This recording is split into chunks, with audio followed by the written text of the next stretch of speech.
এখন থেকে জমির মালিক হবে একজন, জমির মালিকের নামে খতিয়ান হবে একটি, এবং ওই ব্যক্তি জমির মালিকানাও লাভ করবে একটি খণ্ডের। অর্থাৎ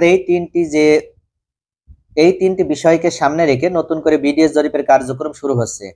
অর্থাৎ ভূমি মন্ত্রী মহোদয় জনাব নারায়ণ চন্দ্র চন্দ উনি সরাসরি ভূমি মালিকদের উদ্দেশ্য করে বলেছেন, যে সকল ব্যক্তি মালিকগণ যৌথ মালিকানার অন্তর্ভুক্ত আছে বা তারা উত্তরাধিকার সূত্রে জমির মালিকানা লাভ করছে, এছাড়া যদি কোনো মামলার ডিক্রি পাওয়ার মাধ্যমে যৌথভাবে একাধিক ব্যক্তি কোনো জমির মালিকানা লাভ করে থাকে, সেক্ষেত্রে কোনোভাবেই নতুন এই রেকর্ডের সময় কোনো ব্যক্তি চাইলে আর একইভাবে একাধিক ব্যক্তি এক জমির মালিকানা লাভ করতে পারবে না।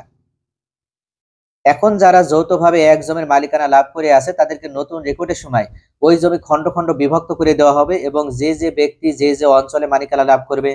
তিনি যতটুকু জমির পরিমাণে মালিকানা লাভ করবে বা যে সাইডে উনি মালিকানা পাবে তাকে সেই সাইডে ততটুকু জমিনে নতুন করে একটি দাগ সেখানে সৃজন করা হবে। অর্থাৎ এখন থেকে কোনোভাবে চাইলেই এই জমির ভিতরে যে সমস্যাগুলো আছে আমরা দেখি যে একাধিক ব্যক্তি যখন এক দাগের উপরে মালিকানা লাভ করে বা সেটা উত্তরাধিকার সূত্রে হতে পারে বা তারা যৌথভাবে ক্রয় সূত্রে এই মালিকানা লাভ করতে পারে, যখনই এক জমার অন্তর্ভুক্ত একাধিক ব্যক্তি মালিকানা লাভ করে থাকে সেই সময়ই ওই জমি ক্রয় বিক্রয় এবং খাজনা প্রদানের ক্ষেত্রে নানা ধরনের সমস্যা সেখানে তৈরি হয়। যার কারণে অনেক সময় দেখা যায় যে একজন ব্যক্তি চাই তার জমি খাজনা প্রদান করবে, তার জমির সকল বিষয়গুলো সে আপডেট করে রাখবে। অনেক সময় দেখা যায় যে তার সহ অংশীদার যারা আছে সেই সহ অংশীদারগুলো রাজি না হওয়ার কারণে তারা একসাথে খাজনা প্রদান করতে পারে না। যার কারণে এক জমার অন্তর্ভুক্ত যদি একাধিক মালিক থাকে সেখানে জমির পরিমাণ যতটুকুই হোক না কেন, যেহেতু সেখানে নির্দিষ্ট করে কোনো উল্লেখ করা থাকে না যে কে কোন দিকে জমির মালিকানা লাভ করবে, যে জন্য ওই এক জমির উপরে একাধিক মালিকানা থাকার কারণে একজন ব্যক্তি সদিচ্ছা প্রকাশ করার মাধ্যমে যদি মনে করে যে সে সরকারকে প্রতি বছর তার জমির খাজনা প্রদান করে তার খাজনা প্রদানের মেমো বা রসিদ বা চেক বইটি সে নিজের কাছে সংগ্রহ করে রেখে দেবে তার মালিকানার তথ্যটি হালনাগাদ করার মাধ্যমে, কিন্তু অন্য মালিকরা যদি অসচেতন হয়ে থাকে বা অসতর্ক হয়ে থাকে সেক্ষেত্রে ওই সচেতন ব্যক্তিকে সমস্যার মধ্যে পড়তে হয়। যার কারণে উক্ত ব্যক্তিকে অনেক সময় দেখা যায় যে তার অংশটুকু আলাদাভাবে নিয়ে নামজারি করে নিতে হয় এবং এই নামজারি করে নেওয়ার মাধ্যমে তাকে নতুন করে খাজনা প্রদান করতে হয়। এছাড়াও আরো বড় কিছু সমস্যা সেখানে তৈরি হয়, যেমন এক জমার অন্তর্ভুক্ত একাধিক ব্যক্তি মালিক থাকলে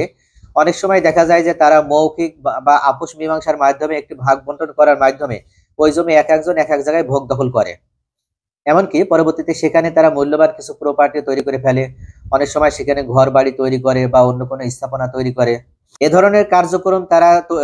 কার্যক্রম তারা গ্রহণ করে একটি কারণে যে ভবিষ্যতে এই জমির মালিক শুধু সেই লাভ করবে এবং তার অনুপস্থিতিতে বা সে মারা যাবার পর তার ওয়ারিশরা এই জমির মালিকানা লাভ করবে।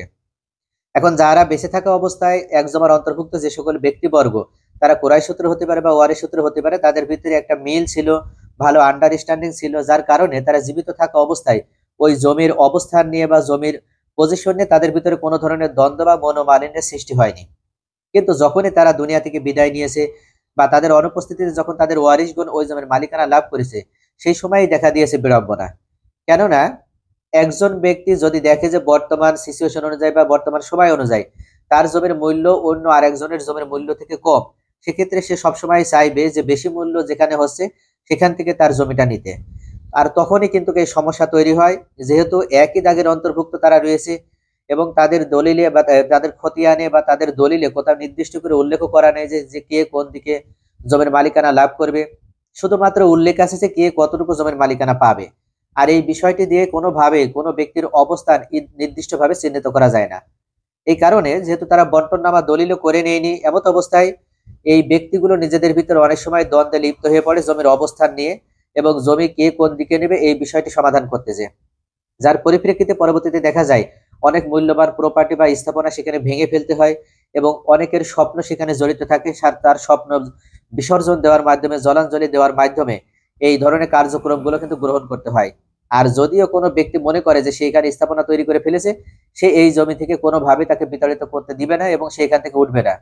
কিন্তু কোনোভাবেই কিন্তু ওই ব্যক্তি চাইলে সেই জায়গাটি সে স্থায়ীভাবে ধরে রাখতে পারবে না। কেননা ওই জায়গার উপরে সবারই অংশ আছে। যে কারণে যখন এক জমার অন্তর্ভুক্ত জমি থাকে সেটা ওয়ারিশ সূত্রে পাওয়া জমি হোক আর কুরাই সূত্রে পাওয়া জমি হোক, সেই ক্ষেত্রে এই ধরনের বড় বড় সমস্যাগুলো ভবিষ্যতে তৈরি হতে পারে। আর এই বিষয়গুলো বিবেচনা করার মাধ্যমে বর্তমান ভূমি মন্ত্রী জনাব নারায়ণ চন্দ্র চন্দ বিডিএস রেকর্ডের সাথে জড়িত কর্মকর্তাদের উদ্দেশ্যে বলেছেন, এখন থেকে জমির মালিক হবে একজন, জমি হবে একটি এবং খতিয়ানও হবে একটি। অর্থাৎ এক খতিয়ানে একাধিক ব্যক্তির নাম সেখানে উঠবে না এবং একই খতিয়ানে একটি মাত্র দাগ থাকবে, আর সেই দাগের মালিকানা লাভ করবে ওই একজন মাত্র ব্যক্তি। যদি এক খতিয়ানে একাধিক দাগ উঠেও যায় তাহলে ওই দাগের পরিপূর্ণ মালিক যেন ওই ব্যক্তি হয় এই বিষয়টি নিশ্চিত করতে হবে। অর্থাৎ একটি খতিয়ানে যদি একাধিক জমির পরিমাণ উল্লেখ করতে হয় বা একাধিক দাগ যদি সেখানে উঠে যায়, সেক্ষেত্রে ওই দাগের ভিতরে অন্য কেউ মালিক নেই এই বিষয়টি নিশ্চিত করার মাধ্যমে কেবল খতিয়ান প্রস্তুত করতে হবে। যদি এরকম হয় যে বর্তমান রেকর্ডের সময় বা বর্তমান ক্রয় সূত্রে একাধিক ব্যক্তি একটি জমির উপরে মালিকানা পেয়েছে এবং সেখানে যদি একটি মাত্র দাগ নাম্বার থাকে, তাহলে পরবর্তীতে যখন বিডিএস রেকর্ড ওই অঞ্চলে পরিচালনা করা হবে তখন অবশ্যই ওই দাগটি খন্ড খন্ড ভাবে বিভক্ত করে দিতে হবে এবং যতগুলো মালিক ওখানে তারা আছে তাদের নামে আলাদা আলাদা ভাবে খতিয়ান প্রস্তুত করতে হবে এবং আলাদা আলাদা দাগ সেখানে নতুন করে সৃষ্টি করতে হবে। কোনোভাবে এক দাগে একাধিক জমি ব্যক্তির মালিকানা প্রদান করা যাবে না, তাহলে পরবর্তীতে আবার নতুন করে ঝামেলা সৃষ্টি হবে। এতক্ষণ আমি যে ঝামেলার কথাটি আপনাদের সামনে উপস্থাপন করলাম, মূলত এই সকল ঝামেলা এবং ভবিষ্যৎ প্রজন্মকে এই সকল সমস্যা থেকে মুক্ত থাকার জন্যই বর্তমান ভূমিমন্ত্রী জনাব নারায়ণ চন্দ্র এত সুন্দর একটি উদ্যোগ গ্রহণ করেছেন এবং ওনার নির্দেশে বলা হয়েছে যে জমির প্লট টু প্লট সঠিকভাবে পরিমাপ করতে হবে। যদি ওই জমির উপর দিয়ে কোনো ধরনের রাস্তা বা কোনো ধরনের সরকারি স্থাপনা সেখানে চলে যায়, তাহলে অবশ্যই প্রত্যেকের উপর থেকে যেন সেই রাস্তার জন্য জমি কর্তন করে নেওয়া হয়। কোনো একজনের রাস্তা বাবদ যদি জমি তার থেকে কেটে নেওয়া হয় তাহলে অন্য ব্যক্তিরা তাদের ভিতরে জমি বেশি পাবে আর রাস্তার পাশে যে আছে তার জমির পরিমাণ কমে যাবে।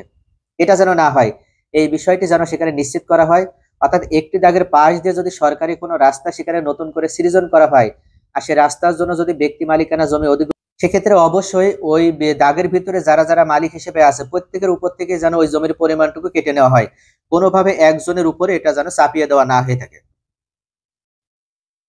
এছাড়া ভূমি মন্ত্রী মহোদয় বিডিএস জরিপের সাথে দায়িত্বশীল কর্মকর্তাদের উদ্দেশ্যে বলেছেন যে কোনোভাবে কারো দ্বারা পুনরুচিত হয়ে কোনো একজন ব্যক্তির দ্বারা প্রতারিত হয়ে একজন ব্যক্তি যদি মনে করে যে সে তার নামে বেশি করে জমি রেকর্ড করে নেবে, তাহলে কোনোভাবেই যেন তার নামে বেশি করে জমি রেকর্ড করে দেওয়া না হয়। অর্থাৎ যে ব্যক্তি যতটুকু জমির মালিক শুধুমাত্র তাকে ততটুকু জমির মালিকানায় প্রদান করতে হবে। আর যদি কোনোভাবে কারোর মালিকানা নিয়ে ডাউট বা কনফিউশন যদি সেখানে দেখা দেয়, সেক্ষেত্রে উক্ত ব্যক্তির যতটুকু মালিকানা নিশ্চিত করা যাবে তাকে ততটুকু জমির মালিকানা প্রদান করে বাকি অংশটুকু সরকারি খাস খতিয়ানে অন্তর্ভুক্ত করে নিতে হবে। এই বিষয়টি অত্যন্ত গুরুত্বপূর্ণ ভিউয়ার্স, কেননা এখানে সরাসরি বলে দেওয়া হয়েছে যদি কোনো ব্যক্তি প্রমাণ করতে ব্যর্থ হয় যে তার জমির পরিমাণ এখানে কতটুকু এবং এই পরিমাণ সে সঠিকভাবে মালিকানা লাভ করেছে এবং এখানে তার জমির পরিমাণ এতটুকু, এই বিষয়টি যদি সে সঠিকভাবে সেখানে উপস্থাপন করতে না পারে এবং সঠিকভাবে যদি রেকর্ড কারিগণ কাছে যদি সে প্রমাণ করতে না পারে, তাহলে সে যতটুকু জমির মালিকানা প্রমাণ করতে পারবে শুধুমাত্র ততটুকু জমির মালিকানায় সে কিন্তু লাভ করবে এবং বাকি যে জমির পরিমাণ আছে সেখানে যেটার মালিকানার পরিমাণ সে দিতে পারেনি বা এতদিন তার ভিতরে বেশি হিসেবে ছিল, সে এতদিন ভোগ দখল করে আসছে, সে কিভাবে জমির মালিকানা লাভ করেছে বা ওই জমিটুকুর প্রকৃত মালিককে, এই বিষয়টি সে কোনোভাবে উল্লেখ করতে পারছে না বা সে নিশ্চিত করতে পারছে না, তাহলে বাড়তি ওই অংশটুকু সরকারের খাস খতিয়ানে অন্তর্ভুক্ত করে নেওয়া হবে। ওই অংশটুকু কোনোভাবে ওই ব্যক্তির নামে রেকর্ডভুক্ত করা হবে না। এমত অবস্থায় যদি কোনো জমি এরকম থেকে থাকে আপনার ভিতরে যে জমির প্রয়োজনীয় ডকুমেন্টস গুলো আপনার কাছে রেডি নেই, তাহলে আপনি যত দ্রুত সম্ভব ওই জমির প্রয়োজনীয় ডকুমেন্টস গুলো সংগ্রহ করে নিয়ে বিডিএস রেকর্ড আসার পূর্বে আপনাকে প্রস্তুতি গ্রহণ করে সেখানে রেডি অবস্থায় থাকতে হবে।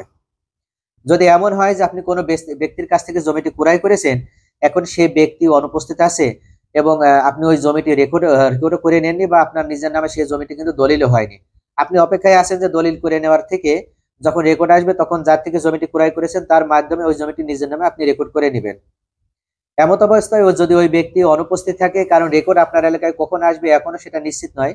আর রেকর্ড আসার পূর্বে যদি ওই ব্যক্তি মারা যায় তাহলে আপনার জমিটি, যে জমি আপনি তার থেকে ক্রয় করেছেন সেই জমি ওই ব্যক্তি উপস্থিত হয়ে তো আর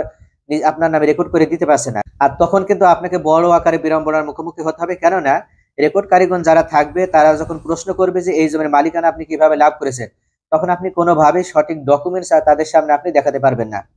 যে কারণে কার কখন এই দুনিয়া থেকে বিদায় নিয়ে চলে যেতে হবে আমরা কেউই বলতে পারি না। যেজন্য আপনি যার থেকে জমিটি ক্রয় করেছেন তাকে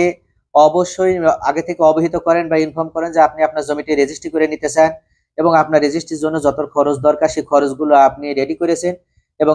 তার সাথে আলোচনা করার মাধ্যমে একটা দিন নির্ধারণ করে অবশ্যই তার থেকে জমিটি রেজিস্ট্রেশন আগে করে নেন। আপনার জমিটি রেজিস্ট্রেশন হয়ে গেলে আপনার জমির মালিকানার জন্য এক ধাপ আপনি এগিয়ে গেলেন। পরবর্তীতে নামজারি করে নেবেন এবং খাজনা প্রদান করে আপনার জমিটি আপডেট করে আপনার নিজের কাছে সমস্ত কাগজ বা ডকুমেন্টস গুলো রেখে দেবেন। তাহলে কোনো ধরনের গ্যাপ বা কোনো ধরনের জটিলতার মুখোমুখি আপনাকে হতে হবে না। যেহেতু এবার বিডিএস রেকর্ডে মালিকানার বিষয়টি নিশ্চিত না হয়ে কারোর নাম অন্তর্ভুক্ত করা হবে না, যে জন্য আপনি অবশ্যই মালিকানার বিষয়টি নিশ্চিত করতে হবে, আর এই দায়িত্বটা আপনাকেই পালন করতে হবে। শুধুমাত্র সরকারি কর্মকর্তাদের উপরে আপনি দায়িত্ব ছেড়ে দিয়ে বা সরকারি কর্মকর্তারা আপনাকে ফাঁকি দিবে বা সরকারি কর্মকর্তারা আপনার জমি আপনার নামে রেকর্ড করে দেবে না, এই বিষয়টি নিয়ে আপনাকে কোনো ধরনের চিন্তা করার দরকার নেই। আপনি আপনার মালিকানার ডকুমেন্টস গুলো যদি স্ট্রংলি আপনার কাছে রেখে দিতে পারেন এবং কারোর উপরে যদি আপনাকে ডিপেন্ডেন্ট না হতে হয় বা কারোর উপরে যদি আপনাকে নির্ভরশীল না হতে হয়, তাহলে আপনি সঠিক অবস্থায় আছেন এবং যে কোনো সময় আপনার এলাকায় রেকর্ড আসলেই আপনি নিজে উপস্থিত না থেকেও আপনার আপনজনদের দ্বারা ওই ডকুমেন্টস গুলো শো করার মাধ্যমে ওই জমি আপনি রেকর্ড করে নিতে পারবেন। তাহলে আপনার জমির ভিতরে যদি বাড়তি কোনো জমি থাকে, যে জমিটি হয়তো আপনি এখনো মালিকানা প্রমাণপত্র সংগ্রহ করতে পারেননি, তাহলে আপনার এই ভয় কিন্তু থাকবে না যে পরবর্তীতে যখন রেকর্ড আসবে তখন হয়তো আপনার ওই জমি বের করে নিতে হবে। তাহলে ভিউয়ার্স, আশা করি বুঝতে পারছেন যে মাননীয় ভূমি মন্ত্রী মহোদয়ের পক্ষ থেকে সরাসরি নির্দেশনা প্রদান করা হয়েছে যে এখন থেকে এক জমার অন্তর্ভুক্ত বা ওয়ারিশ সূত্রে পাওয়া যে জমিগুলো আছে সেই সকল জমিতে প্রত্যেকের নামে আলাদা আলাদা খতিয়ান সৃজন করতে হবে এবং প্রত্যেকের নামে আলাদা আলাদা দাগ নাম্বার সৃষ্টি করতে হবে এবং প্রত্যেকের নামে আলাদা আলাদা দাগ নম্বর সৃষ্টি করার মাধ্যমে যে খতিয়ান সৃষ্টি করা হবে সেখানে মালিক হিসেবে শুধুমাত্র একজন ব্যক্তি থাকবে। কোথাও কোনো ধরনের যৌথ খতিয়ান আর তৈরি করা হবে না, কেননা এ ধরনের সমস্যা বাংলাদেশে অত্যন্ত প্রকট আকার ধারণ করেছে। এই যৌথ মালিকানার খতিয়ান বা ওয়ারিশান খতিয়ান গুলো নিয়ে যত ধরনের মামলা কিন্তু আমাদের বর্তমান কোর্টে পরিচালিত হচ্ছে, যে কারণে এই ধরনের পদক্ষেপগুলো মাননীয় ভূমি মন্ত্রী মহোদয় গ্রহণ করেছেন।